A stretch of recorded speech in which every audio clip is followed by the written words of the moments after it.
Hello student, আমি Rahul sir. আর তোমরা দেখছো আমার চ্যানেল হেলিক্স বায়োলজি। তো আজকে যে টপিক নিয়ে আমরা আলোচনা করব সেটি হচ্ছে সেল ডিভিশন, মানে কোষ বিভাজন। প্রথমেই সেল ডিভিশন সম্পর্কে জানতে গেলে আমাদের তার ডেফিনেশন বা সংজ্ঞা জানতে হবে। তো চলো দেখে নেওয়া যাক। Cell division is a biological process by which a parent cell divides into two or more daughter cell. অর্থাৎ একটি কোষ যখন বিভাজিত হয় সেটি দুটি বা তার অধিক অপত্য কোষ উৎপন্ন করে, তাকেই বলছি আমরা সেল ডিভিশন বা কোষ বিভাজন। এবার আমরা আসছি এর প্রকারভেদ বা টাইপস। দেখতে পাচ্ছ এখানে সেল ডিভিশনকে প্রধানত আমরা তিনটি ভাগে ভাগ করি, যথা number 1 amitosis, number 2 mitosis, number 3 meiosis. এবার আমরা আসছি অ্যামাইটোসিস সেল ডিভিশন সম্পর্কে। অ্যামাইটোসিস মানে দেখতেই পাচ্ছ তোমরা যে ডিরেক্ট সেল ডিভিশন, মানে এখানে কোন রকম কোনো বেমতন্তু উৎপাদন বা কোন রকম কোনো ক্রোমোজোম উৎপাদন ছাড়াই যখন একটি কোষ শুধুমাত্র ক্যারিওকাইনেসিস অর্থাৎ নিউক্লিয়াসের বিভাজন এবং সাইটোকাইনেসিস অর্থাৎ সাইটোপ্লাজম বিভাজনের মাধ্যমে দুটি অপত্য কোষ তৈরি করে, তাকে বলছি আমরা অ্যামাইটোসিস বা অ্যামাইটোটিক সেল ডিভিশন। এটা প্রথম দেখতে পাওয়া যায় লোয়ার অর্গানিজম, বুঝতেই পারছো যে অ্যামিবা, ব্যাকটেরিয়া, এদের দেহে আমরা দেখতে পাই অ্যামাইটোটিক সেল ডিভিশন। এবার আমরা আসছি মাইটোসিস সম্পর্কে।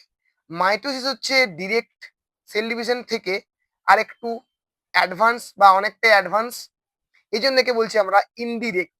কারণটা কি?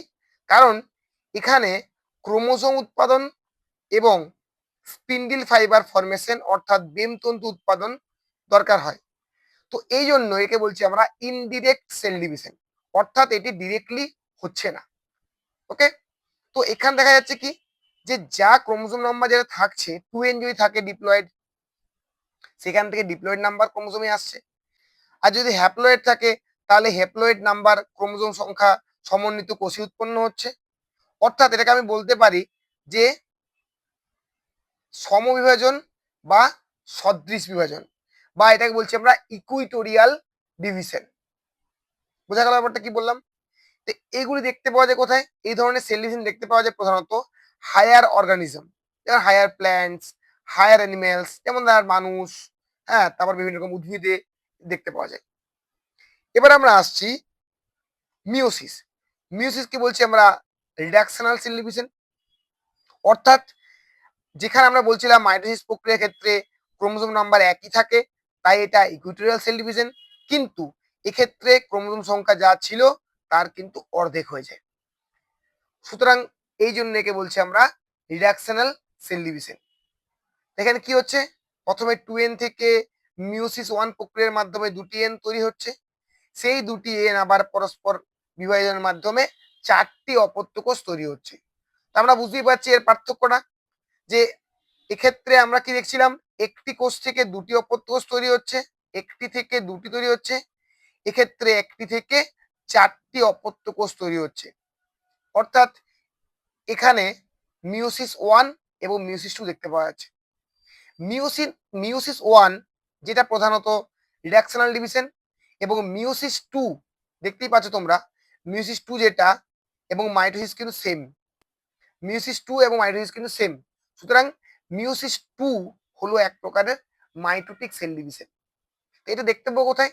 এগুলো প্রধানত দেখতে পাই বা এই ধরনের সেল ডিভিশন দেখতে পাই আমরা কোনো স্পোর মাদার সেলের মধ্যে, যে স্পোর তৈরির সময়, স্পার্মাটিডে স্পার্ম তৈরির সময়, এবং উটিডে ওভাম তৈরির সময়। ওকে, আজকে এখানে শেষ করলাম। যদি ভিডিও ভালো লাগে অতি অবশ্যই লাইক কমেন্ট করবে। যদি কোনো ডাউট থাকে অতি অবশ্যই আমাকে জানাবে। আর আমার চ্যানেলটাকে অতি অবশ্যই তোমরা সাবস্ক্রাইব করবে, আমার পাশে থাকবে। টাটা।